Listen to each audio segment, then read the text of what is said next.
madakika machache ambayo yamepita. Jina lako litukuzwe. Tunapoenda kuingia katika kipindi cha kutamatisha kipindi cha unabii, tunaomba ukaweze kutusamea dhambi na makosa yetu, ukaweze kunitumia kama chombo kwa ajili ya kupitisha ujumbe wa jioni ya leo. Wasikilizaji walio mbali na karibu, naomba ukaweze kuwateka kila mmoja wao fikra nyara zao, ili wakaweze kusikia neno lako jioni ya leo, na wakaweze kuipokea na kuandaliwa kwa sababu ya kurudi kwako mara ya pili. Tuomba jeshi lako la mbinguni likaweze kutulinda salama.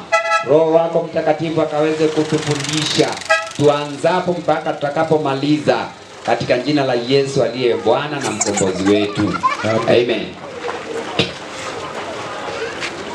Tumekuwa kitabu cha Ufunuo. Tumishi, tunaenda Ufunuo 12. Mahali ambapo tulikuwa ndipo tunaanza tena Ufunuo 12, na ndipo tunapata picha ambazo tunaziona hapa mbele. Hapa mbele jana tumekuwa katika kitabu cha Ufunuo 12 ambapo tuliona mwanamke. Tuliama mahali tulikuwa Ufunuo 17. Sasa tuko Ufunuo 12. Naomba isomwe wasikilizaji wakisikia. Nataka nianze tu mahali ambapo niliweza kuachia jana. Kwa hivyo tunazidi kuwakaribisha kwa mkutano jioni ya leo tunapoenda kukamilisha. Tumebakisha siku chache tutoke katika sehemu hii. Kwa hivyo tunaendelea kualika, na kila siku ujumbe ni mpya. Nimebakisha kama picha tatu, zingine takuwa tunarukaruka. Picha kama 3 tuweze kumalizia. Basi maandiko inasema hivi: na ishara kuu ilionekana mbinguni, na ishara kuu ilionekana mbinguni, mwanamke aliyevikwa jua, mwanamke aliyekuwa amevikwa jua, na mwezi ulikuwa chini ya miguu yake, na mwezi ulikuwa chini ya miguu yake, na juu ya kichwa chake taji ya nyota 12, na juu ya kichwa chake alikuwa na taji ya nyota 12, naye alikuwa na mimba. Biblia ikasema naye mwanamke huyu alikuwa na mimba. Unapomwangalia unaona ako na mimba. Alikuwa na mimba, alikuwa akilia hali ana utungu na kuumwa katika kuzaa. Akilia hali ana utungu wa kuumwa katika nyingine mbinguni. Na alipokuwa naumwa akitaka kuzaa, ikaonekana ishara nyingine mbinguni. Tazama, joka kubwa jekundu, alikuwa na vichwa 7, na pembe 10, na juu ya vichwa vyake vilemba 7. Alikuwa na vilemba 7, na mkia wake alikuwa na mkia wake wakokota theluji ya nyota za mbinguni. Wakokota theluji. Theluji nikawaambia ni 1/3, adhari ya nyota za mbinguni, na kuziangusha katika nchi, na kuziangusha hapa duniani. Na yule joka, na huyu njoka akasimama mbele ya yule mwanamke, aliyekuwa tayari kuzaa, ili huyu mwanamke akizaa amle mtoto wake. Naye huyu mwanamke akazaa mtoto mwanamume, naye atakaye wachunga mataifa yote. Huyo mwanamume atakaye chunga mataifa yote kwa fimbo ya chuma. Na mtoto wake akanyakuliwa hata kwa Mungu. Kwa hivyo joka hakumkula mtoto wake, mtoto wa huyu mwanamke akanyakuliwa mpaka kwa Mungu na kwa kiti chake cha enzi. Yule mwanamke, na huyu mwanamke akakimbilia nyikani. Nyikani ni mahali pa njaa. Nyikani ni mahali pa mateso. Nyikani ni mahali hakuna maji. Huyu mwanamke akakimbilia nyikani, ambapo ana mahali palipotengenezwa na Mungu, ambapo alikuwa ametengenezewa na Mungu, ili wamlishe huko muda wa siku 1260. Kwa hivyo mwanamke huyu alikuwa pande ya Mungu, na alikuwa ametengenezewa mahali aweze kulishwa na Mungu kwa siku 1260, 1260 days. Kwa hivyo ni mwanamke tuliona alikuwa upande wa Mungu. Tulipokuwa jana tunamshughulikia huyu mwanamke, tulisema huu ni unabii. Unabii ni injili ya Yesu kwa njia ya mifano. Kwa hivyo huu ni unabii, na unabii haufai kutafsiriwa jinsi mtu anavyopenda. Biblia huwa inajitafsiri mwenyewe. Kwa hivyo unaposikia mwanamke, si mwanamke hivyo hivyo. nikawaambia wengi wakisoma kitabu cha Ufunuo 12 wanasema wakati Mariamu alionekana akiwa na mimba na njoka akamkaribia amkule. Hakuna ambapo tulisoma Mariamu, tunasoma Biblia, Mariamu alionekana akiwa amekanyanga mwezi, akiwa na taji ya nyota 12. Hakuna mahali tumesoma ya kwamba Mariamu alionekana na ishara ilionekana mbinguni, ama alionekana mbinguni. Hakuna. Ni unabii. Unabii. Sasa tukauliza, basi kama ni unabii, mwanamke ni nini na njoka ni nini? Kwanza tuulize, njoka ni nani? Ufunue hiyo 12 mstari wake ni wa 9. Inasema hivi, yule njoka akatupwa, yule mkubwa, njoka wa zamani. Yule njoka akatupwa, yule mkubwa, nyoka wa zamani, aitwaye Ibilisi na Shetani. Kwa hivyo huyu ni Ibilisi, tena ni Shetani, audanganya ulimwengu wote, anayedanganya dunia yote. Shetani alitupwa kutoka mbinguni. Mbinguni alipigana, alianza vita mbinguni baina ya ukweli na uongo. Alikataa sheria za Mungu. Biblia inasema kulikuwa vita juu mbinguni, mstari wa 7. Kulikuwa vita mbinguni, mstari wa 7. Inasema kulikuwa na vita mbinguni. Mikaeli na malaika zake. Wakapigana yule joka. Wakapigana na huyu njoka. Yule naye nikakwambia Mikaeli ni Yesu. Yesu akiwa na malaika zake akapigana na Shetani na malaika zake. Huyu njoka alishawishi malaika mbinguni, 1/3 malaika wa mbinguni, na akatupwa na wao hapa. Shetani akatupwa duniani na malaika, theluthi ya malaika wako hapa. Sikiza nikuambie, rudisha mali imekuwa. Shetani akiwa ndio kiongozi, malaika aliyotupwa na wao hapa duniani amewapatia ministry mbalimbali. Malaika waofu walio hapa duniani wamepatiwa ministry mbalimbali. Kuna malaika wanasimamia uuaji hapa katika hewa. Kuna malaika waliotupwa na Shetani wanasimamia mauaji katika bahari. Kuna malaika waliotupwa na huyu Shetani wanasimamia mauaji katika barabara, ajali za barabara. Kuna malaika waliotupwa na Shetani hapa duniani, kazi yao wanasimamia ulevi, kazi yao wengine wanasimamia uzinifu.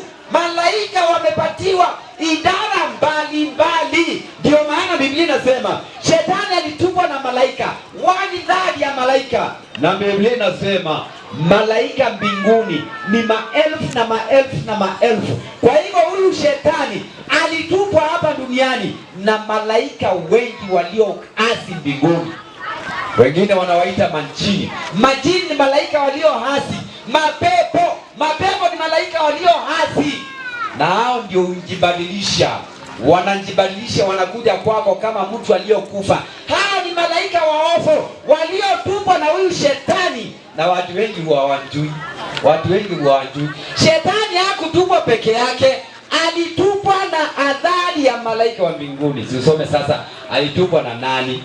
Yule njoka. Anza mstari wa 7 tena. Hii ni Ufunuo Yohana 12 mstari wa 7.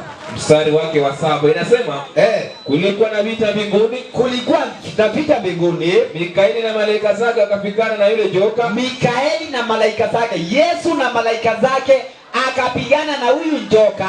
Yule joka naye akapigana nao pamoja na malaika zake. Joka akapigana na Yesu pamoja na malaika zake. Nao hizi nyota ambazo alitupwa nazo ni malaika waofu waliotupwa na Shetani hapa duniani, ndio wanashumbua watu. Na alipotupwa, Biblia inasema Shetani alikuwa amechafua mbinguni. Usome mstari wa 10 tu hapo tu, ulikuwa unasoma mstari wa 10. Nikasikia sauti kuu mbinguni. Alipotupwa kutoka mbinguni, Biblia inasema nikasikia sauti kuu kutoka mbinguni, sasa kumekuwa wokovu. Mbinguni wakasema kumekuwa wokovu na nguvu na ufalme wa Mungu wetu, na mamlaka ya Kristo wake, kwa maana ametupwa chini mshtaki wa ndugu zetu. Huyu ametupwa chini mshtaki wa ndugu zetu. Yeye awashitakie mbele za Mungu wetu, anayewashtaki mbele za Mungu wetu mchana na usiku. Mchana na usiku ametupwa hapa duniani. Huyo ndiye ameharibu dunia, na alipotupwa hapa duniani, Biblia ikasema alipotupwa hapa duniani ako na shida na huyu. Alipotupwa hapa duniani ako na shida na mwanamke huyu. Mwanamke ni nani kwanza? Huyu ni shetani au danganya ulimwengu wote. Sikia, mkia unasimamia uongo. Mafungu yako mengi, Isaia 9:14-15, lakini anasimamia uongo. Namna gani? Sikia. Najua ile zinaitangwa lizard. Sijui Kiswahili zinaitwaje. Lizard inaitwaje Kiswahili? Zile lizard zile zinapandanga kwa hii. Alafu ukate asante. Ndio huyo anaitanga mjusi. Ukate mkia wake, mkia namna hii, umkate. Hiyo mkia inafanyanga namna gani? Inafanya namna hii. Inafanya namna hii. Yaani unaweza fikiria hiyo lizard iko hai na ni mkia uko peke yake. Yaani ni uongo. Hiyo mkia ni uongo. Mkia unasimamia uongo. Alidanganya malaika na akatupwa hapa duniani pamoja nao, na anachukia huyu mwanamke. Ni nani mwanamke kwa Biblia? Ni nani? Kanisa. Waefeso 5:25. Wangeni wako. Waefeso 5:25 inasema, enyi waume sisi waume wapendeni wake zetu, tupende wake zetu kama Kristo naye alivyolipenda kanisa akajitoa kwa ajili yake. Kwa hivyo mwanamke katika unabii ni kanisa. Yohana alipokuwa anaonyeshwa kanisa la Yesu kiunabii, alionyeshwa namna gani? Ufunuo 21 mstari wake ni wa 9. Yohana alipoonyeshwa kanisa la Yesu kiunabii, alionyeshwa akiwa namna gani? Ufunuo hiyo 21 mstari wa 9 inasema hivi, mstari wa 9. Akaja mmoja wa wale malaika saba waliokuwa na vile vitasa saba vilivyojaa yale mapigo saba ya mwisho. Niliwaambia ujumbe huu ndio ujumbe wa mwisho, na ujumbe huu ukiisha, Mungu atafunga mlango wa rehema, na akifunga mlango wa rehema atalete mapigo saba kwa dunia hii. Kabla ya Mungu kuokoa kanisa lake, ameandaa mapigo saba kwa wale ambao watakataa ujumbe huu. Niliwaambia huu ndio ujumbe wa mwisho. Kama vile Nuhu alikuwa na ujumbe wa mwisho. Nuhu alipatiwa ujumbe wa mwisho, haumbirie watu wajenge safina, waokolewe kutoka katika maji. Ujumbe wa mwisho ndio huu. Kwa hivyo ujumbe huu ukiisha, Mungu ataufunga na atalete mapigo saba. Ndio maana Biblia inasema, akaja mmoja wa wale malaika saba waliokuwa na vile vitasa saba vilivyojaa yale mapigo saba ya mwisho. Naye akanena na Yohana akisema, njoo huku, nami nitakuonyesha yule bibi harusi, mke wa mwana kondoo. Niliwaambia Yesu ana wanawake. Yesu ana wanawake. Yesu ako na mwanamke mmoja, na ndiye huyu. Yesu ako na kanisa moja, na ndio hii. Yesu hana makanisa. Nilikuambia makanisa ambayo umeona hapa, yale ambayo yako kinyume cha Yesu, hayo ni makanisa yako kinyume cha Yesu, si makanisa ya Yesu. Ndio maana Isaya 4. Chikilia tu hapo. Isaya 4 anasema jambo. Isaya 4 akiongea kuhusu makanisa yaliyo dunia hii. Hebu sikia Isaya vile anavyosema. Isaya 4 mstari wa 1. Anasema hivi. Na siku hiyo wanawake saba. Sikia, wanawake saba watamshika mtume mmoja. Wanawake ni nini mtumishi katika Biblia? Kanisa. Saba wanawake 7. 7 maana yake ni utimilifu. Utimilifu. Hiyo ni Ufunuo 15 mstari wa kwanza, utasoma. Utimilifu, wanawake 7, yaani makanisa wanawake 7. Utimilifu, utimilifu. 7 ni utimilifu. Sasa rudia, inasema hivi. Na siku hiyo, wanawake 7 watamshika mtume mmoja. Watamshika mtu mume mmoja. Mtu mmoja ni Yesu. Mtu huyu mmoja, mume mmoja ni Yesu. Yaani makanisa watamshika Yesu, watajidai ni wa Yesu. Wakisema aje? Wakisema tutakula chakula chetu. Tutakula chakula chetu. Chakula chetu. Chakula ni nini? Chakula ni neno la Kristo. Neno. Watakula chakula yao. Yaani makanisa watakula chakula chao, si chakula cha Yesu, si Biblia. Wataleta mambo yao, tamaduni zao. Watakula chakula chao, alafu na kuvaa nguo zetu wenyewe. Na wavae nguo zao. Nguo niliwaambia Ufunuo 19 mstari wa 7. Nguo inasimamia matendo ya Yesu. Makanisa ya Jumapili wanasema tutaitwa na Yesu, tutakula chakula chetu. Tutaitwa na Yesu, tutakula chakula chetu na kuvaa nguo zetu. Matendo ya Yesu hawana. Matendo ya Yesu mojawapo ni kuzamishwa ndani ya maji mengi. Ubatizo wa kweli, kuzamishwa ndani ya maji mengi. Matendo ya Yesu alishika amri 10. Yohana 15 mstari wa 10. Yesu alishika amri 10, wamekataa amri. Yesu alitii Sabato. Yesu alienda Sabato. Luka 4:16. Yesu alienda Sabato, wamekataa matendo ya Yesu ya kwenda ibada ya siku ya Sabato, ya kushika amri 10 za Mungu, ya ubatizo wa kweli. Si ya ubatizo wa kweli pia, mafundisho alio nayo mengine ni ya binadamu. Wamekataa ibada ya kweli ya Sabato, wanaenda Jumapili. Lakini Biblia inasema, lakini wanafanya nini? Hizo nimekuwa nikisema, maana tukisoma tunashinda hapo. Lakini tuitwe tu kwa jina la Yesu, atuondolee aibu. Na ndio maana makanisa mengi yanasema Yesu nimeokoka. Yaani wanaitwa na jina la Yesu, lakini ukimwambia enda Sabato, anasema Sabato yangu ilishika msalaba. Ukimwambia ubatizo wa kweli, kubatizwa ndani ya maji mengi, wanasema bora ubatizo tu. Hata nikiwekwa maji hapa, bora ubatizo. Mungu anamwangalia roho. Na watu wamedanganywa. Yaani unadanganywa. Unajua hizi ubatizo, nilienda kwingine. Nilienda huko kwa Wanjaluo. Nikakuta wengine wanabatizwa kwa kusalimiwa. Mtu anasalimiwa kwa jina la Baba na Mwana na Roho. Salamu. Alafu sikuwa najua. Nikaenda nikapeleka mkono hivi nimsalimie. Huyo mtu nimsalimie. Akafanya hivi. Kujapatia mkono namna hii, anafanya namna hii. Nikauliza mtu huyu ni nini? Sasa nikaambiwa na hao wa huko, wakaniambia huyo ni amebatizwa. Na akibatizwa hiyo ya kusalimia mkono, hiyo ya mkono hivi, hawezi kukusalimia. Na ameamini hiyo ni ubatizo.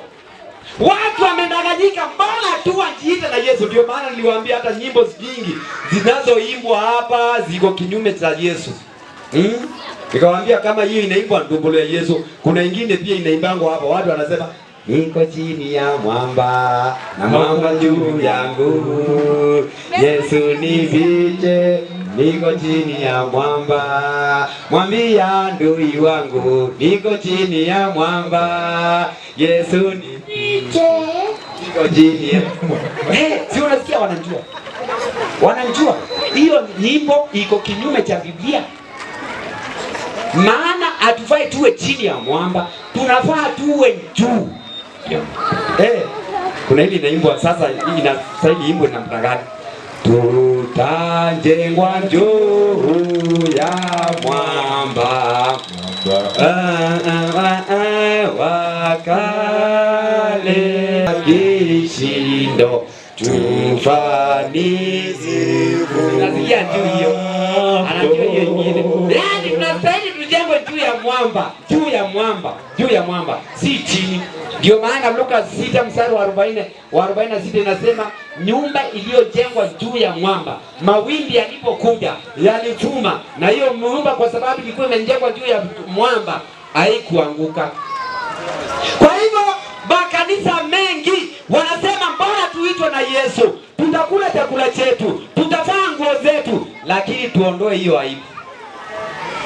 Ndio maana waimbaji wa pande hiyo wa Jumapili wana nyimbo, na hizo nyimbo unakuta ni za kukatika. Wengine wamesuka nywele. Yesu wakati Biblia inasema usisuke nywele, wamesuka nywele. Wamesuka nywele, wamekata mpaka hizi zinakatwa. Wengine wamepaka midomo na wanaimba. Wengine juzi niliona kwa TV wengine huko walikuwa mama waliletwa kwa TV Sunday, wanaambiwa ni wa kanisa. Sijui kama mliona watumishi wa kanisa wamejifunga kitambaa ya kanisa, lakini manywele inatokea huku, wametoboa masikio, wametoboa mapua, na wanasema ni wa kanisa. Kanisa gani? Bora tu haitwe na Yesu. Yaani wanasema bora tu tuitwe na Yesu, lakini matendo yetu ni yetu, si ya Yesu. Hiyo ndio njia ya shetani, maana amendanganya dunia yote. Na nitakuja kukuonyesha kesho vile huyu shetani anaabudiwa. Watu wanaabudu shetani wengi bila kujua, na imefunuliwa na Biblia.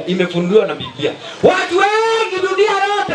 Si unisomei Ufunuo 13 mstari wa 4. Sikia Ufunuo 13 mstari wa 4. Hapo nitakuwa kesho nitakuwa hapo. Hebu sikia hiyo kwanza, usikie. Shetani amebeba dunia yote, watu wanamwabudu bila kujua. Wakamsujudu yule joka. Watu wakamsujudu yule nyoka kwa sababu alipa huyo mnyama uwezo wake. Nao wakamsujudu yule mnyama akisema, ni nani afana naye na mnyama huyu? Usigoze hapo, nitaongea kesho uone vile shetani anaabudiwa. Halitoka juu mbinguni kwa sababu alitaka kuabudiwa, na amefaulu hapa duniani. Amefaulu. Hako na makanisa yake. Ufunuo 2 mstari wa 10. Nimekumbuka hiyo. 2:10 inasema usiogope mambo yatakayokupata. Tazama huyo ibilisi atatupa baadhi yenu gerezani. Atatupa baadhi ya watu wa kanisa ili gerezani, ili wajaribiwe. Nanyi mtakuwa na dhiki siku 10. Uwe mwaminifu. Kuna mahali nasema zinagogi cha shetani. Hapo ndio nilikuwa nataka. Ni hapo tu sijui mstari wa 8, sijui wa 9, sijui wa 11. Hapo tu. Sinagogi. Shetani ameanzisha sinagogi. Ni hapo tu unasoma. Umesoma fungu la 9. 9. Nisome tu 9. Anajua dhiki ni 9.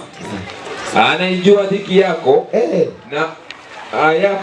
na umaskini wako. Endelea. Lakini utajiri. Najua na matukano ya hao wasemao ya kuwa ni Wayahudi. Nao sio bali ni masinagogi la shetani. Si masinagogi, ni sinagogi la shetani. Sinagogi. Shetani ako na sinagogi. Mungu ako na kanisa. Shetani amefungua makanisa na yamejaa. Makanisa ya shetani yamejaa. Na hayana sheria.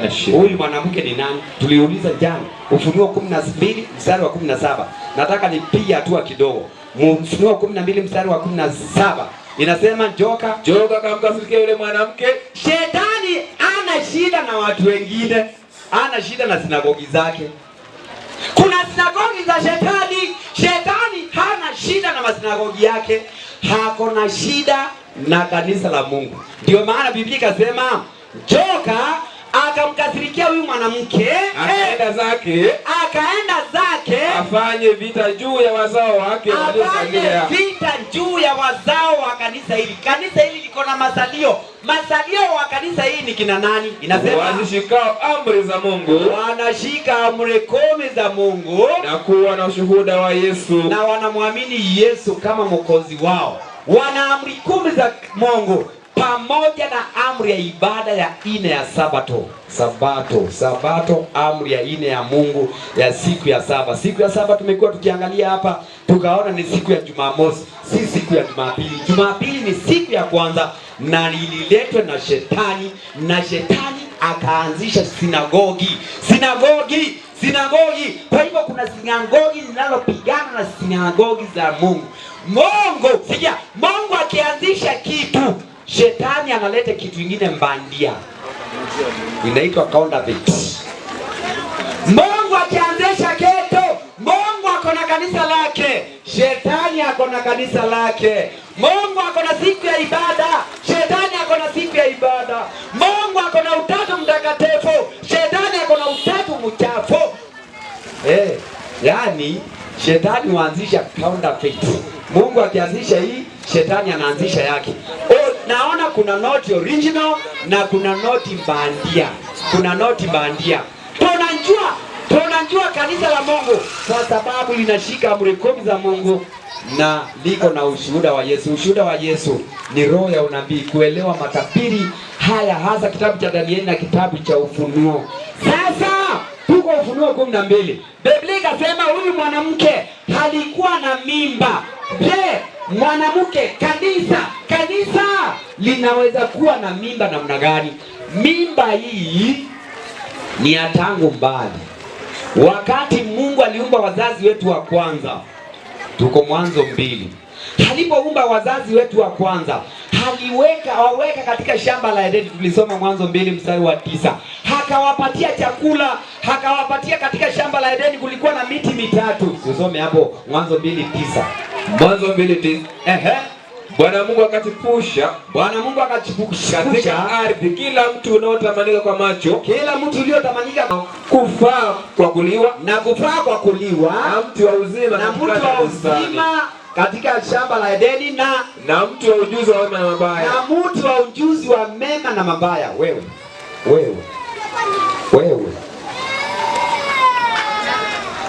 Biblia inasema Mungu alipowaweka wazazi wetu katika shamba la Edeni, akawapatia miti mitatu: mti wa chakula, mti wa uzima, na mti wa kujua mema na mabaya.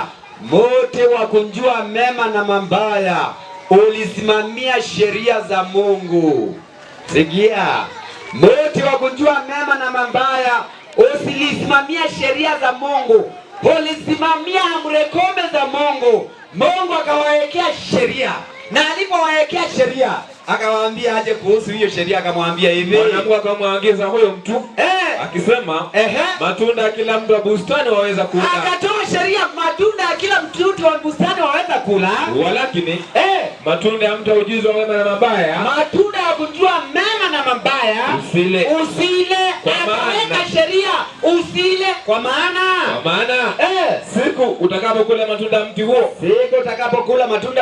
utakufa hakika. Mungu akamwambia siku utakapokula mti wa matunda hiyo utakufa hakika. Adamu alikula.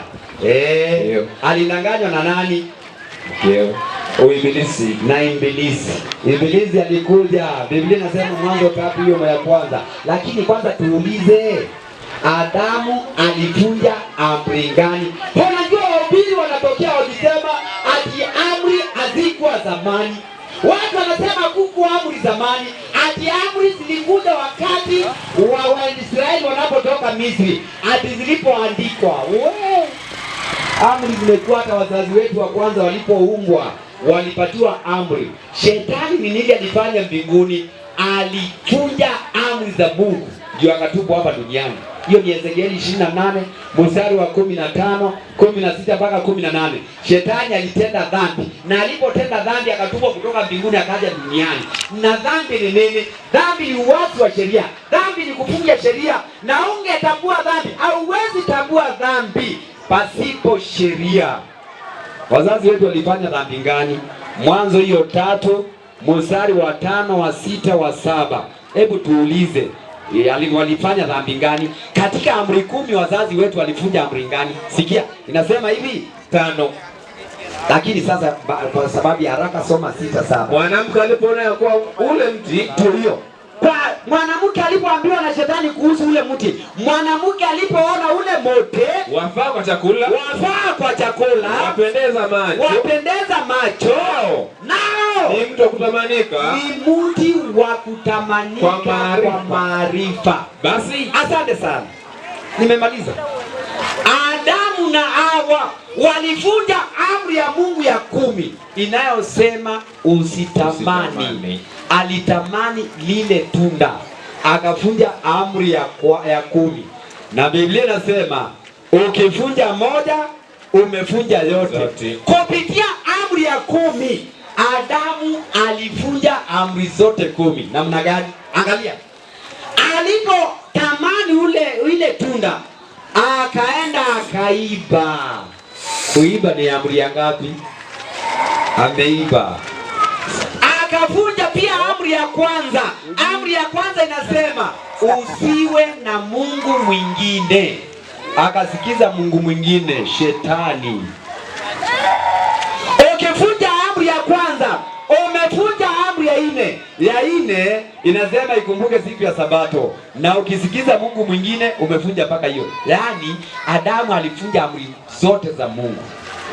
Nikawaambia hata kabla Waisraeli, Ibrahimu alitunza sheria za Mungu, amri za Mungu alitunza. Hiyo nilisoma Mwanzo 26 mstari wa 5. Kwa hivyo amri zilikuwa tangu zamani, na amri zimekuwa mpaka mbinguni, zinasimama mpaka mbinguni. Amri 10 ziko mpaka mbinguni, hata Sabato iko mpaka mbinguni. Waisraeli walipovunja, Musa alipoenda akaandikiwa amri 10, aliambiwa ziweke katika sanduku. Sanduku hiyo la agano liko na sheria 10, na hiyo sanduku liko mbinguni. Nikawaambia hizo sheria 10 ndio kipimo cha Mkristo. Hao wanaotunza amri 10, hicho ndicho kipimo, hicho ndicho kipimo. Ukifunza moja umekosa yote. Biblia inasema Mwanzo 3:15, hapo ndio hiyo mimba ilianza.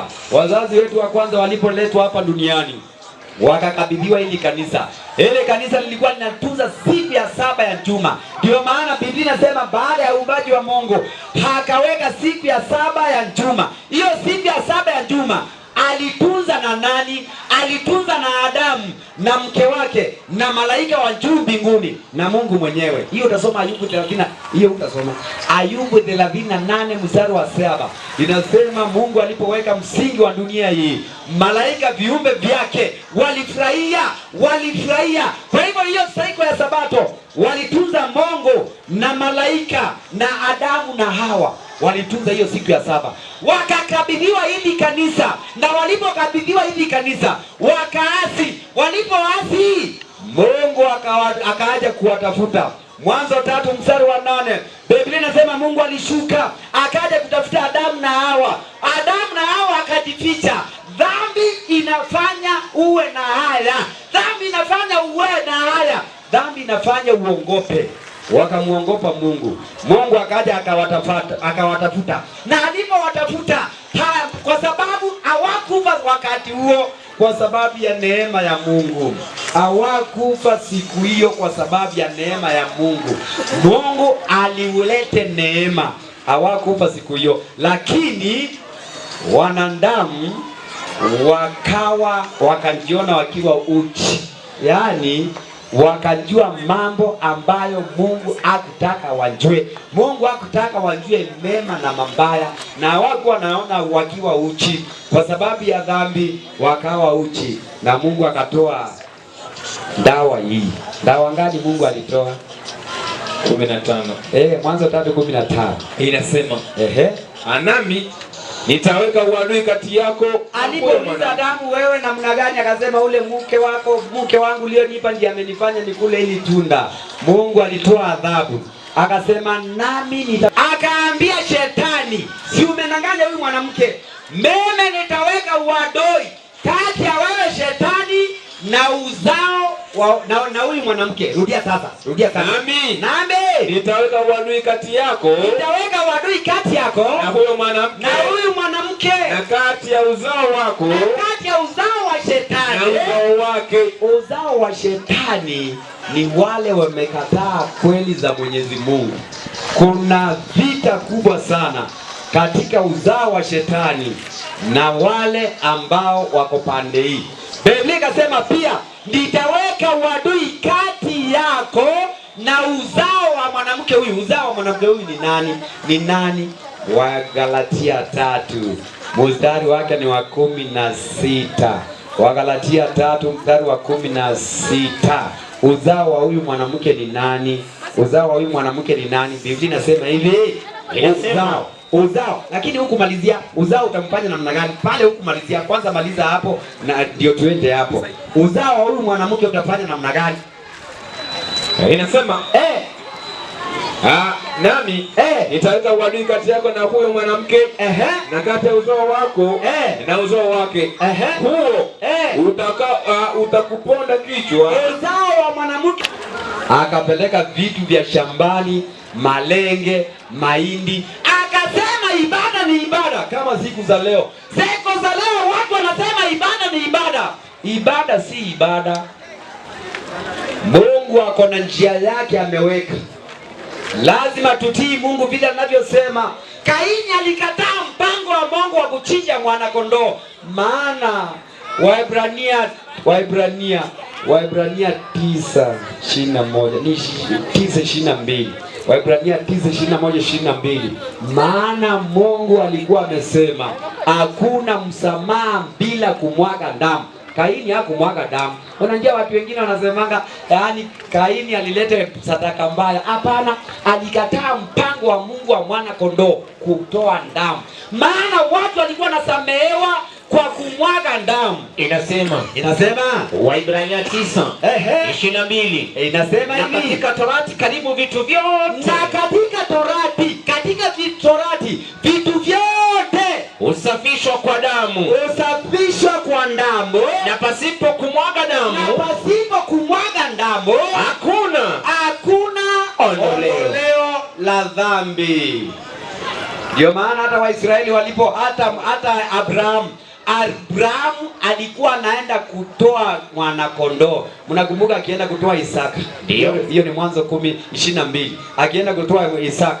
Sasa wakitembea njiani, walipokuwa anatembea njiani, akaulizwa na mtoto wake mdogo, baba, naona kuni zipo, naona kila kitu kipo, lakini wapi mwana kondoo? Maana Abrahamu alikuwa anafundisha watoto wake mausia ya Mungu. Ilipasia na hekalu ilipasuka katikati, kuashiria ya kwamba mambo ya kuua mwana kondoo yalikuwa yamekwisha. Yesu sasa ndiye mwana kondoo wetu, kwa damu yake tumepona. Ndio maana niliwaambia hakuna mtu anastahili atuombee isipokuwa ni Yesu aliyemwaga damu yake katika msalaba, akatufia. Kwa hivyo kanisa hili ndilo lilizaa Yesu. Yesu alizaliwa ndani ya kanisa la Waisraeli waliokuwa wanatunza amri 10 za Mungu, Sabato ikiwa. Mitume wote na manabii wote walioandika Biblia walikuwa wanatunza siku ya Sabato. Manabii wote na mitume wote. Ndio maana kanisa hili ndio kanisa ambalo lilizaa Yesu. Ni wakati gani shetani alitaka kumaliza Yesu? Ni wakati Yesu alizaliwa na Mariamu, shetani alitaka kumwangamiza. Mnakumbuka mama njuzi walipoenda kumuona Herode, aliambia mama njuzi, endeni mkaombe na mpitie kwangu nami nikamsujudie. Na walipoenda malaika wakawatokea, wakawaambia msipitie tena kwa Herode, maana mfalme Herode anataka kumwangamiza Yesu. Unajua shetani hutumia watu, Mungu naye hutumia watu kwa sababu ya wokovu. Ndio maana sisi viumbe vidhaifu tunahubiri maneno ya Mungu. Yesu angetuma malaika wahubiri, lakini anatutumia sisi kuweza kufikisha ujumbe. Kwa hivyo shetani akitumia Herode alitaka kumwangamiza Yesu, lakini Yesu akasafirishwa kutoka kule Yerusalemu akaja mafichoni hapa Misri.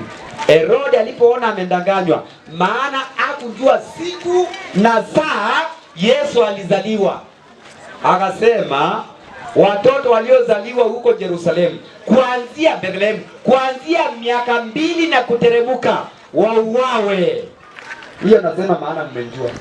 Herode hakujua siku siku na saa Yesu alizaliwa, alihakikisha muda tangu mamajuzi waende, ni kama miaka 2 imeisha. Sasa basi kuanzia miaka 2 kuteremka, hao watoto wauawe. Maana hakujua tarehe 25 Disemba. Hii Disemba ni ya wapinga Kristo walileta Jumapili ndio walileta hiyo, na hiyo ilikuwa inasherekewa na watu wa Babylon Empire. Basi Biblia ikasema shetani anapigana na hii kanisa. Ni kweli. Sasa Ufunuo 12 mstari wa 13. Ufunuo 12, sikia sasa mapigano. Inasema hivi 12:13. Inasema na joka yule na shetani alipoona ya kuwa ametupwa katika nchi, alipoona ametupwa hapa duniani, alimuudhi mwanamke huyo aliyemzaa mtoto mwanamume, aliyemzaa Yesu. 14. Inasema mwanamke yule akapewa mabawa mawili, mwanamke huyu akapewa mabawa mawili ya tai, yule mkubwa ili aruke aende zake nyikani hata mahali pake, hapo alishwapo wakati ni moja, na nyakati ni mbili, na nusu ya wakati. Hiyo maana yake ni muda wa miaka 3.5. Kanisa la Mungu likaenda mafichoni kwa muda hiyo 12 mstari wa 6. Ufunuo 12 mstari wa 6 inasema mwanamke huyu akafanya nini? Inasema 12:6 inasema yule mwanamke akakimbilia nyikani, mwanamke akakimbilia nyikani, ambapo ana mahali palipotengenezwa na Mungu, ili wamlishe uko muda wa siku 1260. Sasa waje nikuelezee, maana huo ni unabii. 1260 ni sawasawa na muda wa miaka 3.5. Namna gani? Mwaka mmoja wa Mungu uko na siku 360. 360. Mwaka mmoja wa Mungu uko na siku 360. Mwezi mmoja wa Mungu uko na siku 30. Na hii sasa inatokea siku hizi tunaambiwa 31, 30, 28. Wengine wanatuambia mwaka mmoja uko na 366 and a quarter, sijui and a half. Hii ilitokea wapi? Hii imekuja na Roma. Hii inasema iko wapi? Unaposoma Mwanzo 7, wakati wa gharika. Gharika ilikuwa juu ya nchi kwa miezi mitano. Ukisoma nasema wakati wa gharika. Hiyo miezi mitano Biblia inasema ilikuwa ni siku 150. 150 ukidivide na miezi mitano utapata mwezi moja ni siku 30. Gharika ilianza mwezi wa pili tarehe 15, ikaisha mwezi wa 7 tarehe 15. Hizo siku unapoangalia ni siku 150, miaka 5. Ndio maana unaposikia miaka 3.5 kanisa hili lilikuwa mafichoni, ni sawasawa na siku 1260. Maana yake ni nini? Sikia, maana yake ni nini? Hesabu 14:34. Hesabu 14:34. Maana yake ni nini? Siku moja kwa unabii, maana yake inakuaje? Sikia hii hesabu. Hii ni hesabu. Hata Biblia iko na mahesabu. Inasema hivi, Hesabu 14:34. Kitabu cha Hesabu 14:34. 14:34 inasema aje? Andiko inasema mkono wa paka 14:34 inasema 14:34 kitabu cha Hesabu inasema hivi. Andiko inasema hivi kwa hesabu ya hizo siku mlizoipeleleza ile nchi, yani siku 40 kila siku kuhesabiwa mwaka. Siku moja ni sawasawa na mwaka moja. Waisraeli walipokuwa jangwani, Musa alituma watu wakapeleleze nchi ya Kanaani. Walienda kupeleleza kwa siku 40, na waliporudisha habari, 2 walirudisha habari nzuri, wale wengine 10 wakarudisha habari mbaya. Wakasema wale watu tumeona huko ni watu majitu wakubwa na hatuwawezi. Wakafunja Waisraeli mikono kabisa, wakawafunja mioyo. Wakasema basi kama watu huko ni wa majitu, hatuwezi enda. Wakakataa kwenda. Walipokataa kwenda, wale wengine 2 walisema si Mungu alitupigania kule Misri na akatuvukisha, tunaweza shinda. Walingeukiwa na wale 10 karibu wauawe. Biblia inasema Mungu akaambia Musa, kwa sababu mmekataa, watu wa Israeli wamekataa kwenda, mtazunguka jangwani si miaka 40. Siku mliopeleleza kule ilikuwa siku 40. Siku moja itahesabiwa mwaka moja. Mpaka nakuambia Waisraeli walizunguka pale, ilikuwa safari ya siku 3, lakini walizunguka jangwani miaka 40. Waliokuwa wanaleta uzushi waliishia jangwani. Kizazi kipya ndio kilivuka, si wale waliotoka Misri. Waliotoka Misri, waliovuka ni Caleb na Joshua. Wengine waliishia hapo jangwani, maana walikataa kumwamini Mungu. Sasa katika unabii, siku moja ni sawasawa na mwaka moja. Maana yake hii ni nini? Sikia sasa, maana yake hii ni nini? Wakati kanisa hili sasa, turudi mahali tulikuwa, ndio niwaingize unabii sasa wa hizi siku. Zilianza wapi? Zinaishia wapi? Biblia inasema hiyo sasa ni miaka 1290. Ni nini kilikuwa? Hebu sikia sasa. Anza sasa mstari wa 14. Ufunuo hiyo 12:14. Inasema 12:14 inasema mwanamke yule akapewa mabawa mawili ya tai. Mwanamke akapewa mabawa mawili ya tai, yule mkubwa ili aruke aende zake nyikani, hata mahali pake. Nyikani niwaambia ni mahali pa njaa, ni mahali pa mateso, ni mahali hakuna maji. Mwanamke huyu, kanisa la Yesu likaenda mafichoni. Kwa nini lienda mafichoni? Kwa sababu ya shetani. Shetani kwani alifanya namna gani? Teremka.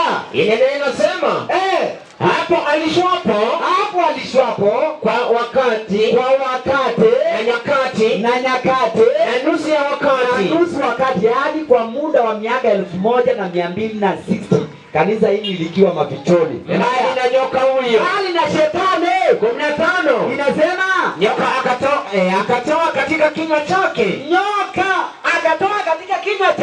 Nyuma ya huyo mwanamke maji kama mto, amfanye kuchukuliwa na mto ule. Afanye huyu mwanamke achukuliwe na ule mto, angarikishwe, aharibiwe na mto, habebwe na mto. Endelea. 16. Nchi ikamsaidia mwanamke. Si ulete nchi yoyo. Nchi ikamsaidia mwanamke, nchi ikafunua kinywa chake. Ikafunua kinywa chake, ikaumeza mto ule aliyoutoa yule joka katika kinywa chake. Huo ni unabii. Turudi sasa tuelezee. Sasa turudi mahali tulikuwa. Turudi mahali tulikuwa. Sasa huu ni unabii mpya. Hii ni unabii mpya. Lakini turudi. Akatoa nyuma ya huyu mwanamke maji afanye kuchukuliwa na mto ule. Maji katika unabii ni nini? Ufunuo 17:15 tulisema yale maji unayoyaona hapo aketipo yule kahaba, maji ni jamaa na makutano na familia. Yaani maji ni watu. Shetani hakitumia watu, akataka kumaliza kanisa la Mungu kwa njia ya mateso. Shetani akitumia mataifa ya Europa. Tuliona shetani anatumia mataifa ya Europa namna gani? Tuliona kanisa kahaba likiwa libelewa na damu ya Wakristo. Namna gani? Kanisa la kahaba lilipoanzishwa mwaka wa 321, ibada ya Jumapili ilipoanzishwa na Roma. Niliwaambia kusimama kwa hiyo ibada ililetwa mwaka wa 321, Yesu akiwa ameenda mbinguni. Ilipoletwe watu walichanganyikiwa, kukawa kuna watu wanaenda Sabato na wengine wanaenda Jumapili. Nikawaambia kwa nini Roma ilileta Jumapili? Walikuwa wakiabudu Mungu wao mkubwa, alikuwa anaitwa Mungu jua, ikaitwa Sunday. Mungu wa pili wa Roma waliokuwa wanaabudu alikuwa anaitwa Mungu mwezi, ikaitwa Moon Day. Monday from the word moon. Kwa watu wa Mungu, kwa kanisa la Mungu, walikuwa wanajua siku ya kwanza, siku ya pili, siku ya tatu. Siku ya tatu wa Roma walikuwa wanaabudu Mungu aliyekuwa anaitwa Tuesday God, ikaitwa Tuesday. Siku ya nne wa Roma walikuwa wanaabudu Mungu wa maharusi, wedding, ikaitwa Wednesday. Siku ya Thursday imetokana na ngurumo, thunder God. Siku ya Friday inatokana na fry, mikarango, ikaitwa Friday. Lakini kwa watu wa Mungu ilikuwa inaitwa siku ya maandalio. Siku ya saba ilikuwa inaitwa siku ya Sabato. Wa Roma walikuwa wanaabudu nyota zile tunasoma, zile planets. Tunasoma planets Mars, Mercury, Neptune, Saturn. Saturn from the word Saturday, from the word Saturn. Walikuwa wanaabudu miungu. Wa Roma wako wanajua Mungu wa kweli. Kwa hivyo katika kila siku walipatia majina kulingana na miungu yao. Lakini kwa watu wa Mungu walikuwa wanajua siku ya kwanza, ya pili, ya tatu, ya nne, ya tano, ya sita inaitwa maandalio. Watu wanajiandaa kwa sababu ya Sabato. Maandalio ya Sabato. Maana Sabato ni siku ya kukutana na Mungu.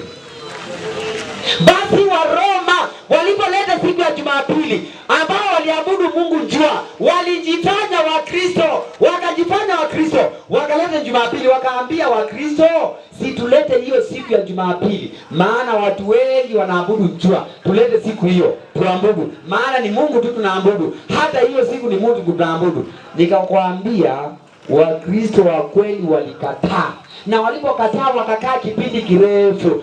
Ilipofika mwaka wa 538 mfalme mmoja akasimama na akainuliwa kabisa. Aliinuliwa kabisa, na alipoinuliwa kabisa akaambiwa, sasa wewe ndio utatawala dini na serikali, na sasa hakuna ibada ingine inastahili kuabudiwa duniani kote isipokuwa ni ibada ya Jumapili, Sunday worship.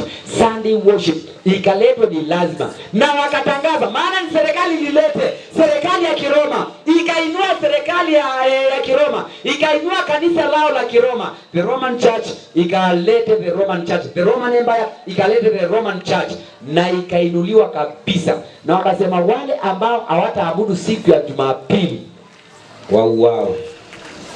Ndio maana tuliona kanisa hili lilitesa watu wa Mungu. Mateso yalianza mwaka wa 538. Biblia ilikuwa imetabiri ya kwamba mateso yakianza yatakaa kwa muda wa miaka 1260. Wewe piga hesabu hiyo. 538 na 1260 itakulete nini? Ilikuwa namna gani mateso? Mateso haya yalikuwa namna gani? Hicho kipindi cha miaka hiyo 1290, kanisa la Mungu lilikuwa katika mateso, na Mungu alikuwa ametabiri kipindi hicho katika kitabu cha Amosi 8. Amosi 8:11. Amosi 8:11. Kanisa la Mungu lilinyang'anywa Biblia. Waliokuwa wakiabudu Mungu kwa roho na kweli waliuawa, waliteswa na Roma, waliteswa na kanisa la Roma. Historia inasema Wakristo wengi waliuawa. Jumapili kusimamishwa, maana imesimamishwa na mfalme. Watu wa Mungu waliuawa sana. Amosi alikuwa ametabiri akasema hivi. Amosi 8:11 inasema, kwa kuwa Efraimu wewe. Amosi 8:11. Amosi 8:11 nimeipata. Inasema hivi. Amosi 8. Kanisa la Roma lilitesa Wakristo wengi na ikaua watu wengi. Kipindi hicho kilikuwa kinaitwa kipindi cha mna gani? Amos chapter 8 verse 11. Inasema, angalia, Mungu alikuwa ametabiri akasema, angalia siku zinakuja, asema Mungu, asema Bwana Mungu, ambazo nitaleta njaa katika dunia, katika nchi. Si njaa ya kukosa chakula, si njaa kama ile tumeshuhudia. Kuna njaa tumeshuhudia hapa nyingi. Kuna njaa zilikuwa hata hapa Nairobi, kuna njaa ilikuwa ya 1991 92. Kulikuwa hakuna chakula. Watu walikuwa nakula ngano peke yake. Hawezi njua. Wale walikuwa Nairobi wakati huo walikuwa nakula ngano. Hakukuwa ungali. Sijui Wajaluo walisurvive namna gani. Unajua Wajaluo wanapenda ugali. Jamaa shida yake. Na si Wajaluo peke yake, hata ni Waluya. Waluya wanapenda ugali. Lakini sasa ugali ikosekana. Unajua watu wanajua Bwana wanapenda ugali. Ugali kwenda na samaki. Ugali hao watu wanajua kutengeneza ugali bwana. Inatengenezwa na wakikula hata wewe unaweza meza mate. Kwanza ikiwa na samaki. Unaonaga ugali inavinywa vinywa. Alafu anadunga shimo hapo. Shimo inadungwa ya nini? Ya kubeba supu. Yaani kanyama kanawekwa, unaona inaweka supu. Yaani ukiangalia anakula, hata wewe unakuwa na tamaa, appetite. Wakati huo hakukuwa ugali. Ugali iliisha, unga iliisha bwana. Ikapotea. Watu walikuwa wanakula viazi na chapati na mchele. Hakukuwa unga. Lakini Mungu akasema, si njaa ya kukosa chakula, si njaa ya kukosa chakula, wala kiu ya kukosa maji,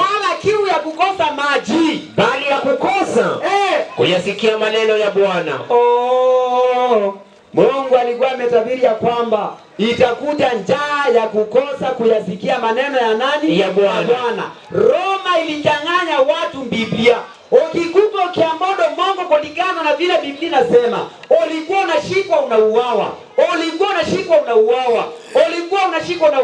Na wakaletea watu tuvitabu tunayoitwa katekismo. Na walipoleta katekismo, sasa watu wakaelekezwa kwa kanisa la Roma kuomba wanadamu, kuomba Mariamu, kupigia watu magoti, kuinuliwa. Watu wakainuliwa kama mapopo, wakaitwa majina ya Mungu Baba Mtakatifu. Kipindi hiki kilianza mwaka wa 538. Wakristo waliteswaje na Roma? Hebu tusikie mateso ilikuwa namna gani. Waebrania. Roma iliua. Kwanza soma Matendo ya Mitume 12 mstari wa kwanza. Matendo ya Mitume 12 mstari wa kwanza. Anasema Waebrania. Roma iliua watu wa Mungu. Sikia. Ndio. Matendo ya Mitume 12 mstari wa kwanza inasema 12 mstari wa kwanza. Ni Matendo ya Mitume. Inasemaje? Inasema hivi, panapo majira yale Herode mfalme akanyosha mikono yake. Mfalme wa Roma akanyosha mkono yake kuwatenda mabaya baadhi ya watu wa kanisa. Si uteremuke, aliua nani? Akamua Yakobo ndugu yake Yohana kwa upanga. Tatu. Na akiona ya kuwa imewapendeza Wayahudi. Asante. Waebrania 11 mstari wa 35 mpaka 40. Tuone. Kwa hivyo Roma ilitesa watu wa Mungu. Watu wa Mungu wakikuwa wakiomba kulingana na Biblia, walikuwa wanauawa. Na hii nawaambia, inajirudia mara ya mwisho, inakuja tena. Niliwaambia unabii ni mambo yaliyopita na mambo yanayokuja. Mambo yao yalikuwa na yanarudi kipindi cha mwisho na Yesu arudi. Hii nawaambia ngojea tu, ninarudi. Waebrania 11 mstari wa 35. Je, waliuawa namna gani watu wa Mungu? Waliuawa namna gani? Inasema wanawake walipokea wafu wao waliofufuliwa. Endelea. Lakini wengine waliumizwa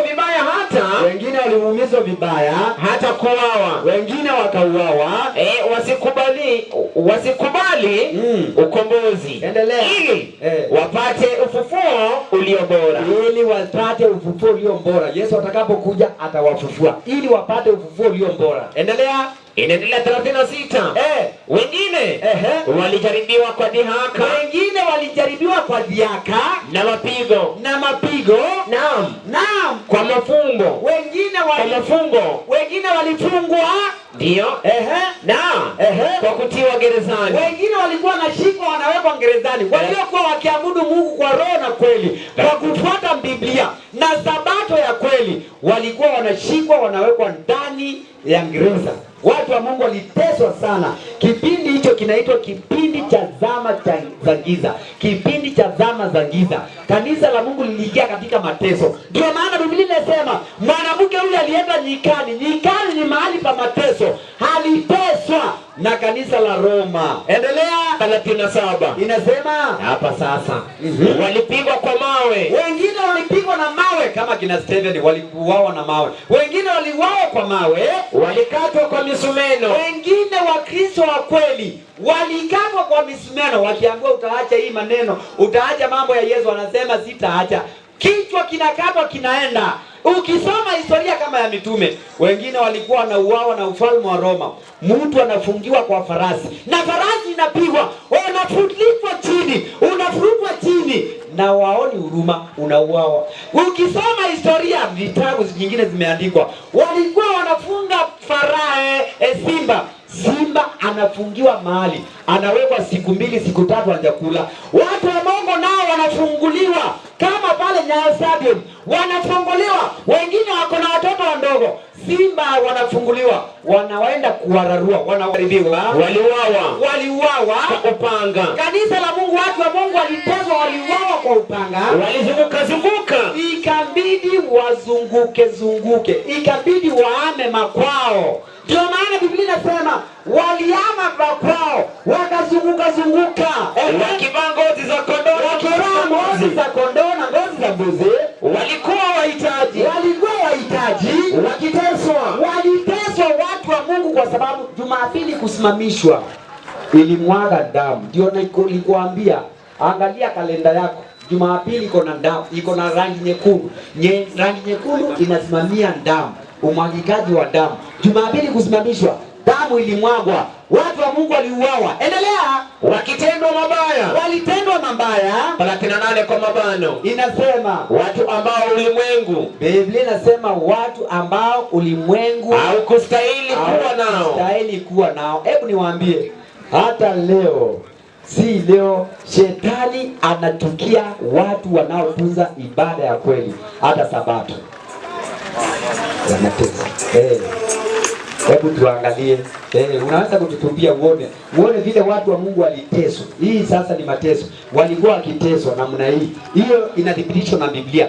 Na inapoangaliwa, hebu soma tumalizie ndio tuangalie hiyo. Inasema walikuwa wakizunguka katika nyika na katika milima. Ikabidi watu wa Mungu waame makwao, wakaenda milimani, wakaenda nyikani, mahali ambapo wataabudu Mungu bila kulazimishwa, bila kufuatwa na watu. Endelea. Katika milima na katika mapango. Walikuwa wanazunguka katika milima na katika mapango. Na katika mapango. Na katika mashimo ya nchi. Na watu hao wa Mungu wote wakiisha kushuhudiwa na sababu ya imani yao. Kwa sababu ya imani. Kwa nini walikuwa na imani ya Wasabato? Kwa sababu ya imani yao. Endelea. Hawakuipokea ahadi. Wengi wameuawa na hawajapokea hiyo ahadi. 40. Hawajapokea ahadi ya uzima wa milele. Endelea. 40. Kwa sababu Mungu alikuwa ametangulia kutuwekea sisi kitu kilicho bora. Kwa kuwa Mungu alikuwa ametangulia kutuwekea sisi kitu kilicho bora, ili wao waliokufa wasikamilishwe pasipo sisi. Hao wakati Yesu atafunuliwa katika mawingu, watu wa Mungu waliouawa kwa sababu ya imani, watu wa Mungu walioteswa na serikali watafufuliwa, nasi tutakao kuwa hai kufumba na kufumbua, tutabadilishwa miili yetu, tuungane na wao hewani. duniani, tumulaki Yesu mawinguni na tuingie mbinguni. Mmoja aliyoenda kutuandalia. Hebu tuone mateso yalikuwa namna gani. Hebu angalia hapo. Inasema ilikuwa namna gani? Angalia. Hiyo ni serikali ya Kiroma. Vile ilikuwa inatesa watu wa Mungu. Angalia. Hapo ndio nimekwambia arena. Walikuwa wanafungulia watu wa Mungu kwa arena. Na wamefunga simba, na simba hao wamefungwa ili watese watu wa Mungu, waongopeshe ili wasiabudu Mungu kwa roho na kweli. Walikuwa na baba na watoto wao. Hao ndio watu wa Mungu wa Israeli. Nataka uangalie vile walikuwa wanafanywa. Hapo wamewekwa kwa arena. Utaona simba wakifunguliwa wakiwala. Hii ni historia.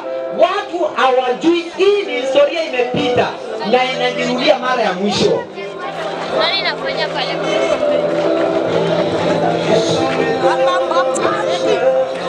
Ndio watu wa Mungu wamewekwa kwa arena, wamepiga magoti wakiomba. Waroma wanakaa huko wanakiangalia, wanaangalia, wanawacheka.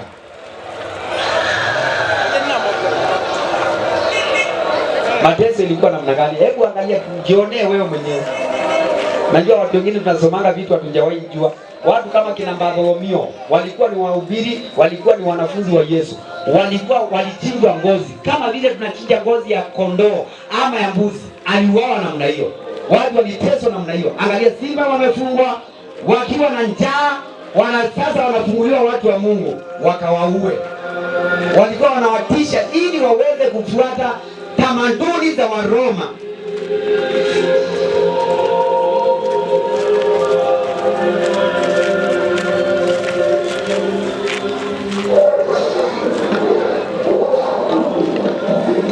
Wamefungiwa, wamekaa hapo, hawajakula.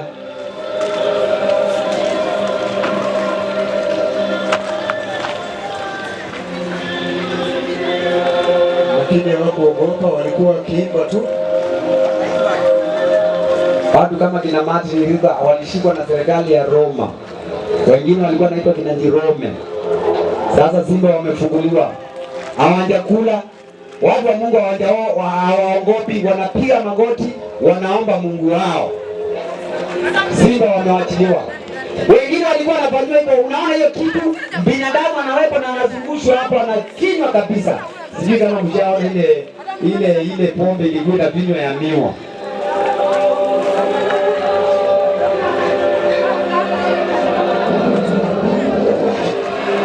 Yao. Haya.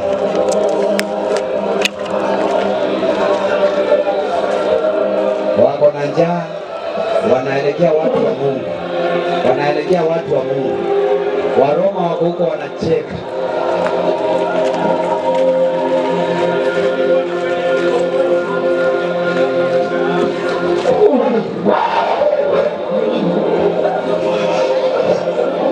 Watu wa Mungu walitendewa vibaya.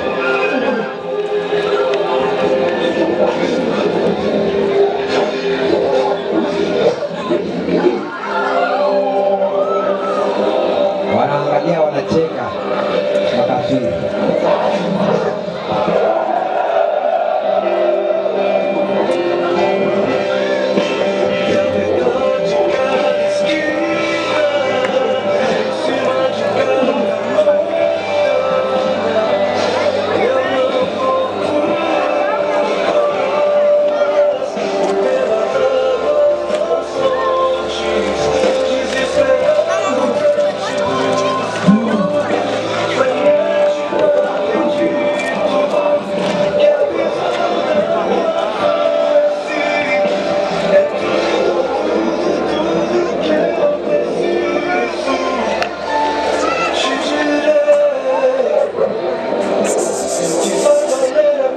Waliuawa pamoja na watoto wao.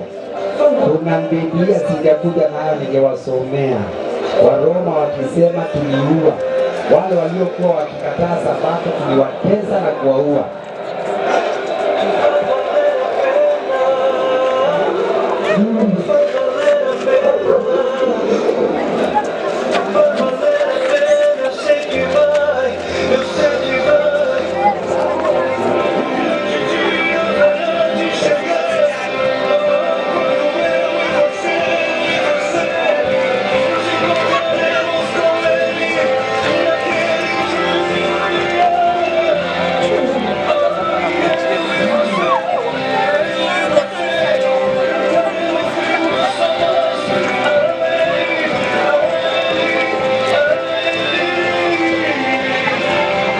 Ndugu zangu, historia inasema kanisa la Roma lilitesa watu wa Mungu, liliua zaidi ya milioni 50. Hiyo ni historia. Inasema iliua zaidi ya milioni 50. Kipindi gani? Kuanzia mwaka wa 538 mpaka miaka 1290. Kipindi hicho cha mateso ya watu wa Mungu kiliisha mwaka wa 1798. Juzi tu 1798 ndio kipindi hicho kiliisha. Watu wa Mungu waliteswa. Kwa nini walikuwa wanateswa? Kwa sababu ya kukataa tamaduni za Waroma. Mojawapo ni mtu kuinuliwa kama Mungu, kuabudiwa kama Mungu, kuitwa Baba Mtakatifu, kusimamia kanisa bila mke, ya ibada kutoka Jumamosi mpaka Jumapili. Watu wa Mungu waliteswa. Hii mambo tunahubiri hapa si mambo hivi, ni mambo yalifanya watu wa Mungu wateswe. Na watu wa Mungu waliteswa sana. Sikuze mtumishi wa Mungu, situmalizie hapo. Mateso haya yaliisha namna gani? Tumeona kanisa la Mungu lilipokuwa katika mateso, Mungu alifungua njia, akasema joka alipotoa maji yake katika mto, afanye kanisa la Mungu limalizwe kwa mateso. Alifanya kanisa la Mungu limalizwe kwa mateso. Biblia ikasema munyama, ikasema inji ikafunua kinywa chake ikameza. Ndio hii inji, ndio hii inji ikafunua kinywa chake ikaumeza mto ule, maji yale joka aliyotoa. Inji ni nini? Inji ni hiyo Ufunuo 13 mstari wa 11. Huyu ndiye aliyeokoa kanisa la Mungu, na ni unabii. Hii ni unabii. Kanisa la Mungu linatembea kiunabii. Biblia inasema wakati kanisa la Mungu lilikuwa katika mateso, Mungu akamlete inji imsaidie mwanamke huyu. Inji hii ni ngani ilimsaidia? Ufunuo 13 mstari wa 11. Andiko linasema kisha nikaona mnyama mwingine akipanda juu kutoka katika inchi ikamsaidia mwanamke. Nikaona inchi iliyomsaidia mwanamke ni wewe mnyama. Nikaona mnyama akitoka katika inchi naye alikuwa na pembe mbili mfano wa mwana kondoo. Naye alikuwa na pembe mbele mfano wa mwana kondoo. Akanena kama joka. Huyo ndio unabii wa kesho. Huyu ndiye anamaliza historia ya dunia. Hii inchi ndio inamaliza historia ya dunia. Hii inchi ndio inaleta sita. Hii inchi ndio iko na maneno mengi sana. Usikose kesho. Kesho naanza hapa, lakini sasa kabla ya kuanza hapa, kanisa la Mungu liko na ujumbe. Tumepatiwa ujumbe wa mwisho. Ujumbe wa mwisho. Nataka kusoma ujumbe wa mwisho. Lakini nikisoma ujumbe wa mwisho, tulio pale chini tuamuke tukuje hapa. Tuamuke tulio hapo, nataka tukuje hapa karibu tuonane. Tulio kasi tumechoka, situkuje hapa karibu. Nataka nisome. Kanisa la Mungu limepatiwa ujumbe wa mwisho. Ujumbe wa mwisho ni gani? Ufunuo 14 mstari wa 6. Ufunuo 14 mstari wa 6. Inasema hivi, nikaona malaika mwingine. Sikia, Mungu amepeana ujumbe wa mwisho kwa ulimwengu. Ujumbe wa neema wa mwisho. Biblia inasema, kisha nikaona malaika mwingine. Unaposikia malaika ni wajumbe. Hautaona malaika akikuhubiria. Ni wajumbe walio na ujumbe, ambao ni watumishi wa Mungu ambao wametumwa katika dunia yote. Niliwaambia ujumbe huu huko saa hii katika dunia nzima. Kama wewe unazunguka, utaikuta kila mahali saa hii inahubiriwa. Kila mahali saa hii inahubiriwa. Maana ni ujumbe wa siku za mwisho. Ujumbe wa neema wa siku za mwisho. Biblia inasema, kisha nikaona malaika mwingine akiruka katikati ya mbingu. Akiruka katikati ya mbingu. Mwenye injili ya milele. Anahubiri hao wakao. Anahubiri wale wanaokaa juu ya inchi katika dunia na kila taifa. Anahubiria kila taifa. Taifa la Kenya, na taifa la Uganda, taifa la Tanzania liko na ujumbe wao ambao unawahubiria hapa. Ujumbe huu unaenda dunia yote. Endelea. Na kabila na makabila na lugha. Ujumbe huu hauko Ukambani. Saa hii Ukambani imenoga. Saa hii Wakamba wanaingia. Nawaambia maajabu. Mimi nilipoamini hii kitu, sikujua Sabato. Sabato haikuwa nyumbani, haikuwa. Lakini saa hii maana ni siku za mwisho. Umepeperushwa huko. Sasa saa hii naongea. Hii Sabato hii weekend imeisha, ilikuwa kwetu nyumbani. Na si kwetu nyumbani, kila area hapo. Saa hii inahubiriwa, maana ni ujumbe wa mwisho. Unahubiriwa kwa kila kabila na jamaa na familia. Endelea. Na jamaa 7. Akasema kwa sauti kuu. Huo ujumbe unasema kwa sauti kuu, mcheni Mungu. Watu wanaambiwa wamche Mungu. Ya kumtukuza. Kumcha Mungu ni kushika sheria za Mungu zote. Unasema mcheni Mungu. Utasoma lakini nasitaja tu mafungu. Wale wanaandika wanisaidike. Mhubiri 12 mstari wa 13 inasema, hii ndio jumla ya mambo yote mliokwisha sikia. Mcheni Mungu nawe uzishike amri zake. Kwa hivyo ni ujumbe ambao unaita watu, unarudisha watu katika sheria za Mungu. Wanarudisha katika sheria za Mungu. Mcheni Mungu na kufanya nini? Kumtukuza. Kumtukuza Mungu. Tunamtukuza kwa kula, kunywa, kuvaa, kuongea. Mcheni Mungu na kumtukuza kwa maana saa ya hukumu yake. Kwa maana saa ya hukumu ya Mungu imekuja. Tunaishi katika kipindi cha hukumu ya upelelezi. Inamaliza kusema mimi, unapotembea jua ya kwamba unaishi katika hukumu, na hukumu yako ukifa imekata. Hakuna nafasi tena. Nafasi ndio hii. Hii ndio nafasi imepatiwa. Unjui ya kesho. Hukumu yako ukifa imekatwa. Tunaishi katika kipindi cha hukumu. Tutahukumiwa na nene na amri 10 za Mungu. Ndio maana Biblia inasema walio ndani ya Kristo hawatahukumiwa kwa sababu wanashika amri 10. Hukumu. Alafu hukumu inaendelea inasema, msujudieni yeye. Mjumbe unaita watu wamosodoro. Kusodoro ni kupiga magoti. Mosodorieni yeye aliyezifanya mbingu na nchi. Aliyezifanya mbingu na nchi na bahari. Chemichemi za maji. Sikia hii nikwambie. Wengi wanamsujudu yule asiyeumba mbingu na nchi. Wengi kwa sababu wamekataa sheria ile ya Sabato. Sheria ya ile ya Sabato ndio inatangaza Mungu wa kweli, Mungu aliyeumba mbingu na nchi na bahari na chemichemi. Ule Mungu aliyeumba mbingu alistarehe siku ya 7, akaibariki, akaitakasa, akastarehe. Alistarehe, akabariki, akatakasa. Ndio maana ulimwengu wote unaitwa mwabudu Mungu wa kweli, Mungu wa Sabato. Yesu alisema mimi ndimi Bwana wa Sabato. Kuna Sabato, kuna Bwana wa hiyo siku. Bwana wa hiyo siku ni Yesu. Bwana wa Sabato ni Yesu. Kuna Sabato, kuna Yesu. Kuna Kenyatta Day, kuna Kenyatta. Sijui kama mnanipata. Bwana asifiwe. Amen. Bwana asifiwe. Amina. Ujumbe unahubiriwa, watu wote wanaitwa waabudu Mungu wa kweli. Alafu unasemaje? Mstari wa 8 unasema, andiko linasema, kisha malaika mwingine, malaika wa pili akafuata kusema, umeanguka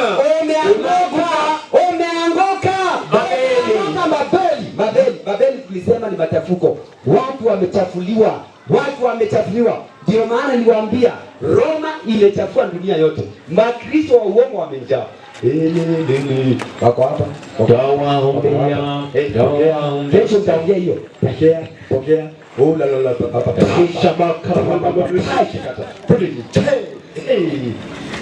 Ati wamejazwa roho.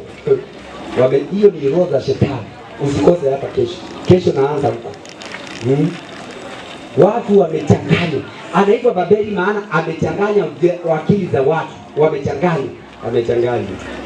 Nauliza kwa mkutano, wangapi tunaomba Mungu awasaidie kurudi katika sheria za Mungu, Sabato ikiwa ndani. Mimi naomba Mungu anisaidie. Mimi naomba Mungu anisaidie kutunza sheria zake zote 10, Sabato ikiwa.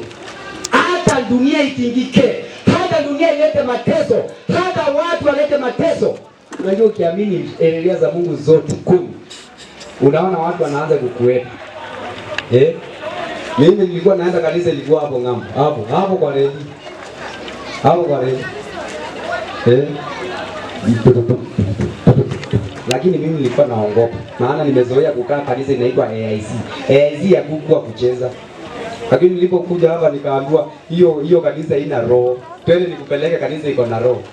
Kwenda huko nikakuta ni hiyo kitu. Mimi nasikia uoga kufanya namna hii. Maana AIC inakaanga tu. Ilikuwa inakaa kipindi hicho. Alafu wakahubiri wakasema nani anataka kuokoka? Naona wote wananiangalia. Wananiangalia.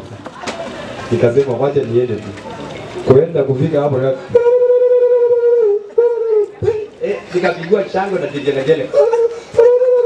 Wakatoa gondoro lilikuwa hapo. Gondoro ikawekwa hapo chini. Akaniambia tunataka tukuombee upate roho. Maana umemkubali Yesu, tunataka tukuombee upate nini? Roho. Sasa nikawekwa kwa gondoro hapo chini. Nikapiga magoti. Alafu wahubiri wakanizunguka hapo. Alafu nikashikwa kichwa. Alafu nikaanza kuombewa. Alinipate nini? Roho. Alafu nikaanza kutingishwa. Pokea. Unapokea nini? Unajua nilipokuja kujua mambo hii niliona kweli shetani amechanganya watu. Nikatingishwa kichwa. Nikaulizwa unasikia namna gani? Nikawaambia hakuna kitu nasikia. Nikashikwa tena nikatingishwa. Nikaulizwa unasikia namna gani? Nikawaambia sijasikia kitu. Wakanitingishwa tena wakanitingishwa. Mpaka kichwa nikasikia ni kama kinauma. Wakaniuliza unasikia namna gani? Nikamwambia nasikia iko sawa. Hata toa ushuhuda basi. Toa ushuhuda. Hii sijazoea. Niliumwa na kichwa. Hiyo siku nyingine iliyofuata niliporudi kwa nyumba nikaomba Mungu, nikazambia Mungu mimi ni kama nimechanganyikiwa. Sasa huko zingine maana sijazoea hiyo. Na sijasikia chochote. Yaani nilisema nimesikia kwa sababu ya woga ya kutingishwa kichwa. Nikaomba Mungu, niliomba mpaka nikatoa jasho. Nikamwambia Mungu unionyeshe ukweli kwako. Maana naambiwa hapa hakuna roho. Sikuenda, hii nyingine sikuenda, wakuja kwangu. Walipokuja kwangu, nikawaambia nitakuja tu. Lakini wakati huo ndio nilikutana na huu mjumbe. Nilipokutana na huu mjumbe nikasikiza, nikasema hapa kuna mambo. Sasa nikaamua kwenda pande. Lakini sasa nikawa naenda Jumamosi, naenda Jumapili. Naenda Jumamosi, naenda Jumapili. Nisikose mbinguni. Kama nitakosa Jumamosi, nipate Jumapili.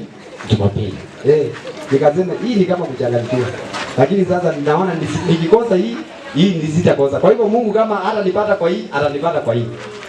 Lakini sasa nilipoingia huko nikafundishwa. Nikafunguka macho. Nilipofunguka macho nikaamua Sabato. Bwana asifiwe. Wangeomba Mungu awajalie waingie Sabato ndio siku ya ibada ya Mungu. Na masauti. Bwana anasema utapata ngari. Utahama Kibira. Amen. Kuna mtu amekukanyangia sando. Kuna mtu amekukanyangia kiatu. Naona kuna mtu. Amen. Utahama Kibira. Yaani utaenda huko. Yaani hao wanaongea vibaraka tu. Ati kuna mtu amekufanyia, panda mbegu.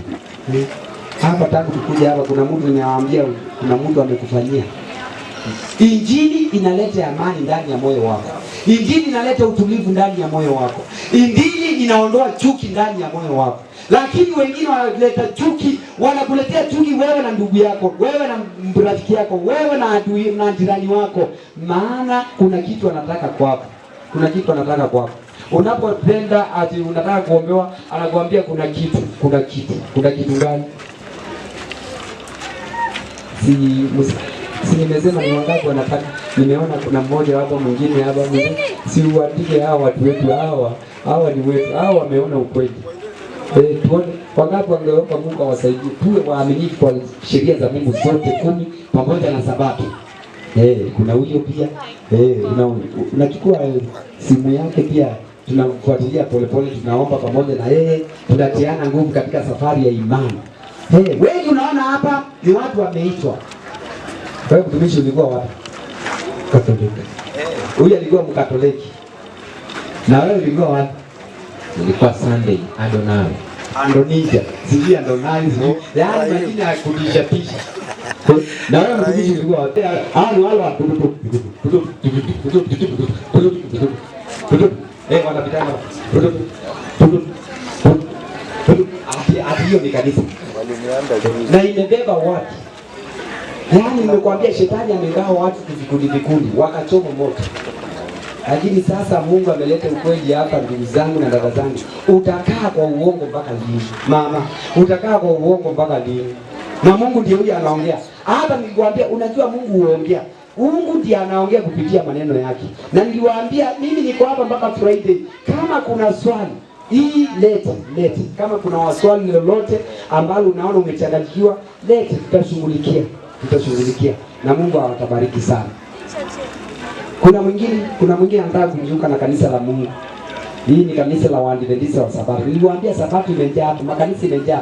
Kuna hapo chini Undugu, kuna nyingine iko hapa. Hao wanakuhubiria tumetoka Undugu. Kuna nyingine iko hapa. Hapa tu si mbali. Kuna nyingine iko hapo mbele kwa Leri. Kuna hapo Bagabi hapo. Kuna hapo Shofko kuna pande hii. Kuna hapo kwa reli hapo. Kuna hapo 42. Kuna huko Jamhuri. Kuna pale ng'ambo Lang'ata. Makanisa imejaa ya Waadventista wa Sabato. Naliwaambia hivyo, imejaa watu. Ukija hapo utakuta watu zaidi ya 300. Ukienda hapo zaidi ya 100. Ukienda hapo zaidi ya 400. Ukienda huko watu wa Mungu wako. Mimi nilikuwa nikiambiwa hii kitu naona ni kama hakuna watu. Nafikiria nitaenda nikute mtu tuwili.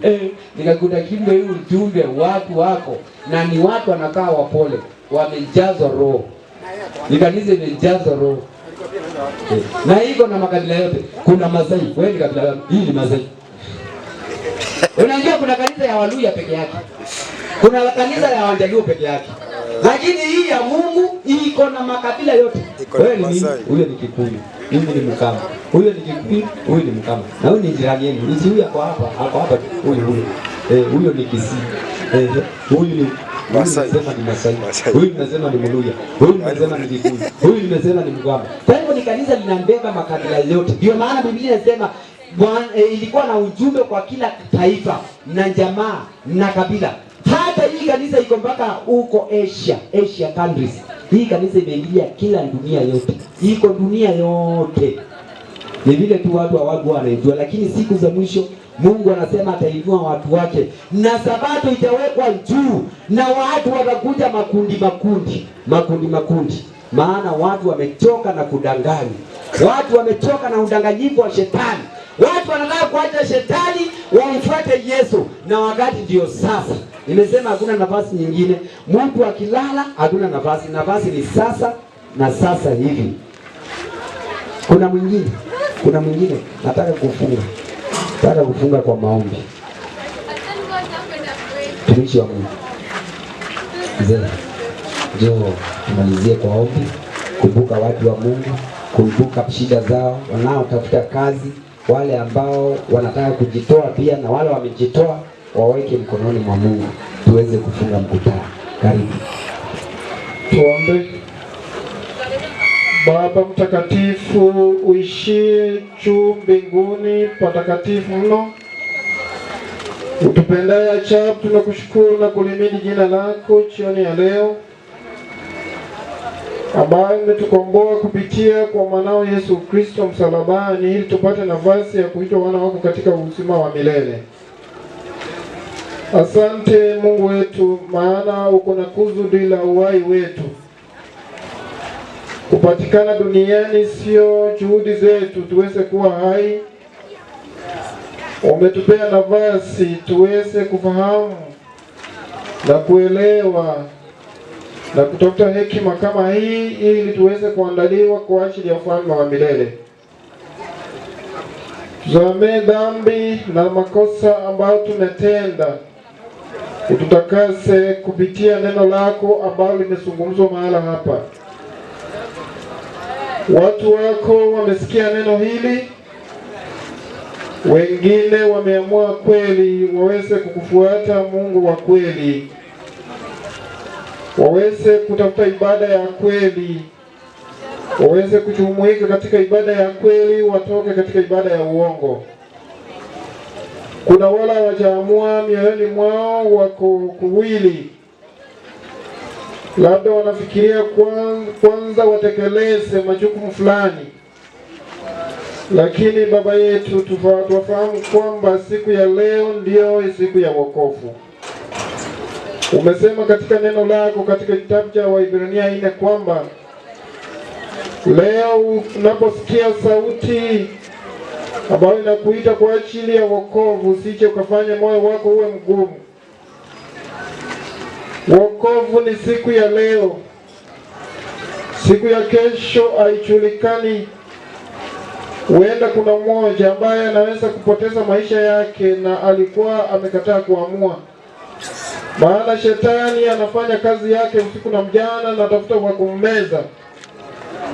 Ndio maana mtumishi wako ameitana kila mara akiitana watu watoke kwa giza mahali wamedanganywa waingie katika nuru. Wala ambao wachaamua wakabidhi mkononi mwako kwa njia ya kipekee. Mungu walinde, wahifadhi shetani asije akawaguze hata kidogo, ili kesho tena wapatikane mahala hapa kwa ajili ya kutafuta uamuzi ulio bora. Wala ambao wameamua na wamesema kwa kweli, waje tutafute kweli, ili kweli iweze kutuweka huru. Mungu walinde, wahifadhi mpaka wafikie upatizo, wachumuike na wana wako katika safari ya imani. Watu wako ambao wengine wamejumuika hapa, kuna wengine ni wagonjwa, Mungu waponye. Kuna wale wako katika nyumba zao ni wagonjwa, Mungu wanasikia sauti hii, waponye, watembelee jioni ya leo. Walale salama na asubuhi wakiamuka walitukuze jina lako. Kuna wale walienda kutafuta kazi asubuhi hawakupata, wakarudi hawana chakula hata katika nyumba zao. Mungu wakumbuke na wabariki, waone mkono wako hodari, ili waweze kufahamu kwamba kwa kweli Mungu wetu unawashughulikia katika maisha yao na fadhaa zao. Asante kwa siku ya leo ambayo umenena na kila mmoja wetu hapa. Imefungwa kama Collins na Isaiah mahali yako. Mungu tuandae kwa njia ya kipekee tena kesho wana wako wapate neno lako. Asante kwa kututumia sisi binadamu dhaifu mahali malaika wangefanya, lakini umetutumia. Ni upendo na rehema na neema zako nyingi kwetu. Tuendapo kufumukana wakati huu, tembea na kila mmoja wetu, wote walinde chini ya mabawa yako, wawe chini ya uvuli wako mtakatifu. Wamkapa asubuhi, jina lako tutalitukuza sisi wote, tukisema asante Baba yetu. Yale ambayo tungeyaomba ambayo yalikuwa ni ya maana sana, tujayaomba labda maana sisi ni wanadamu wenye dhambi, tuombe tusamehe na Roho Mtakatifu aweze kutukamilishia mahali hatujaomba.